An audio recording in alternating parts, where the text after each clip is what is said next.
Hello everyone and welcome back to Destiny. If you have been following what's going on in Destiny 2, you might know that players haven't been very happy lately. A couple of weeks ago, we got a 6,000 plus word article from game director Joe Blackburn. In the article, Joe and his team went over their short-term goals in the realm of ritual activities like Crucible, Vanguard, and Gambit. The post left none too pleased, as it sort of hit like a reality check that the core parts of the game that Bungie and players rely on for replayability week over week were not getting substantial changes or additions like we had hoped for, mostly in the realm of PvP. Well, yesterday Joe took to Twitter with a 15-minute long vlog addressing the community feedback on that article and things they're doing to change it up. And there are some really cool things to get excited about, in addition to some really interesting surprises. So, do things look any better? Let's get into it.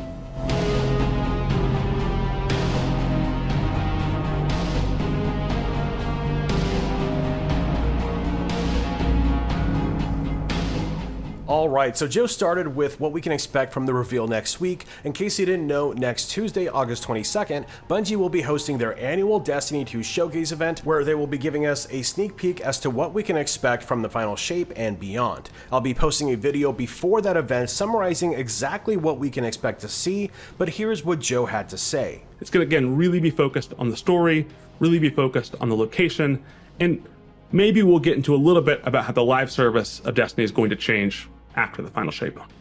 So as expected, we can hope to learn a bit more about the final shape's story, most likely just a teaser, setting up characters, and possibly a few hints as to the role our Guardian will play in this final act. We will also be learning about the destination, which appears to be inside the Traveler through the portal, if we assume that the new destination is where we find Ikora and Cade huddled around a campfire in the teaser. Joe also mentioned that we will be learning about the future of Destiny 2's live service model, suggesting that this will be changed up quite a bit from the current model we know now. Currently, each new game year begins with the release of a new expansion. This is the start of the 4-season run that will lead up to the next year's expansion.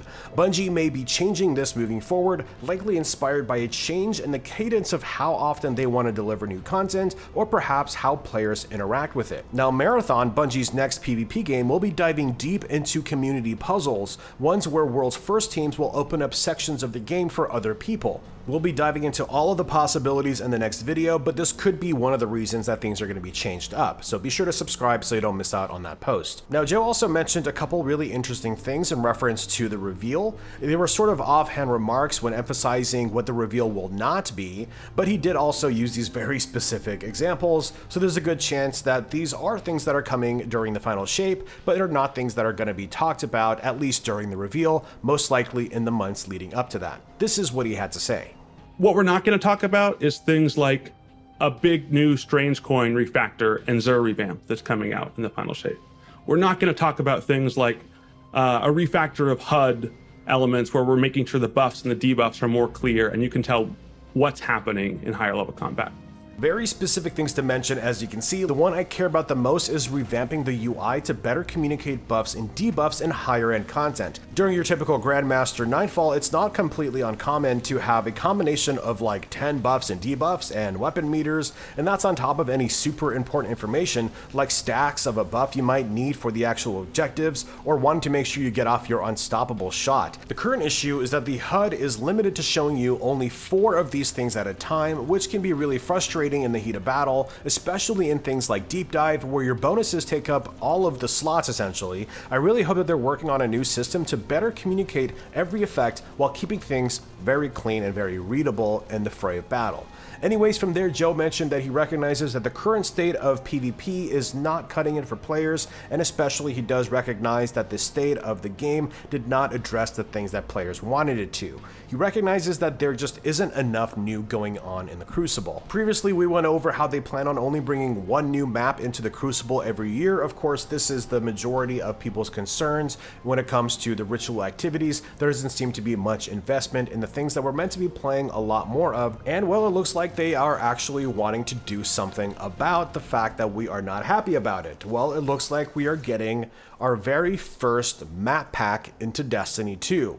This is going to be free for all players and is planned to come out next year. Now, unfortunately, we don't know if this is going to land inside of year 7, which is the final shape year, or if it's going to be in year 8 of Destiny 2, which is next expansion's year. They are just sort of starting these efforts, so there's a good chance that it's going to take them a little bit longer to come up with 4 really good maps that players are going to want to play. Hopefully, maybe they'll release it sometime in the middle of the year. That would be kind of cool, not to have to wait essentially now a year and a half to get this map pack, but I suppose better late than never. Either way, it's pretty exciting, and I hope they don't just make one map pack and call it a day. I'd love to see a 4-map pack every year moving forward. I think that's sort of the minimum that's going to be required if you want to keep a healthy sort of crucible going. And of course, that's only one part of the puzzle. The next thing he talked about is going over new modes that are coming to the crucible. All of those fun new modes that we've seen in Crucible Labs and in Iron Banner. Well, before there had been some technological limitations into bringing them into the actual core playlists, and they're going to be working on fixing that so that we can have a bit more variety within that playlist. They're also going to be adjusting competitive scoring, which will be heavily more weighted on wins, and that should make scoring a bit more predictable, although I'm not sure that's the only problem with competitive right now, but that's for another time. From there, we moved on to armor. As we covered in my reaction video for the State of the Game post, they did not deliver on a new set of ritual armor like they said they were going to with the release of Lightfall. Well, it turns out that there had been a pretty good reason as to why we didn't get it. He mentioned that this was because they had shifted resources to make the seasonal armor more memorable and desirable and didn't communicate that to the players. As an apology, they will be releasing a new set of armor alongside the final shape that was originally planned for Eververse. We will be able to earn this armor instead with the core ritual playlists of Vanguard, Crucible, and Gambit, and of course with the new rewards the way they are, you can focus your efforts on just the playlist you like.